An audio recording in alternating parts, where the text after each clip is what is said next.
My name is Angie Boyce, and I titled my capstone project, Don't Judge Your Brain by Its Owner, Exposing the Myths of Bipolar Disorder.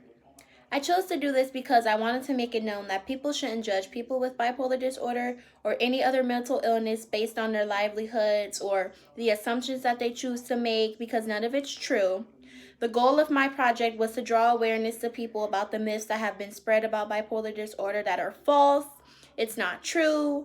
And I also wanted to make sure that people knew that it's not fair to mistreat these people or stereotype them, and it's not right, because the cruelty that they're facing, it needs to stop now. I was motivated to do this project by the multiple news clippings that I've seen of people having one-on-one interviews with stars and celebrities, and even other people who want to speak out on certain topics and make things known that certain things are true. And it really makes a difference using a public media outlet. I chose to do this project because I wanted to do something that I knew would stick in people's minds, and I wanted to do something that I knew would speak to them. So I drew inspiration from classmates and other people that I've conducted conversations with that said if they had the opportunity that they would say this and make this known, but they just never had the chance to do so. So I chose to take the first step to doing it. To me, my work means a drastic change in our country needs to happen.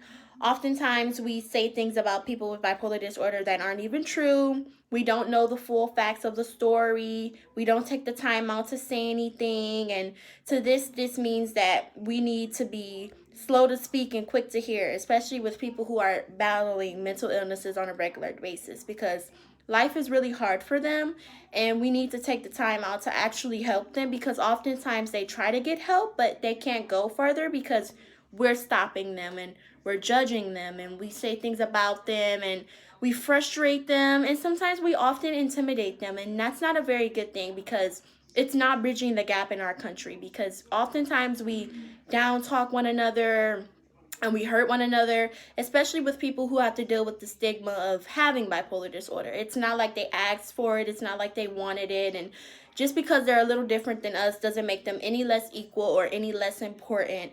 And my feelings about this is I feel very passionate about helping people with bipolar disorder, because I personally myself have seen people battling this mental illness, and it's not a joke. And I was inspired by my classmates who have seen people with bipolar disorder. This is what makes my work so unique, the fact that I made it a team effort. I collaborated with other peers. I collaborated with professional counselors who have dealt with people who go through these things. So it wasn't just me and the conclusions that I drew on my own. I chose to help other people and bring them in so that they could also help me, so that we can do something better for this country together and put a message out there like, hey, look, these are the things that needs to happen. And for anyone who knows someone who has bipolar disorder, or for anyone who's encountered someone who has bipolar disorder, I would recommend that you keep supporting them. My number one piece of advice to you is to tell that person that they're going to be okay. This isn't the end of the world.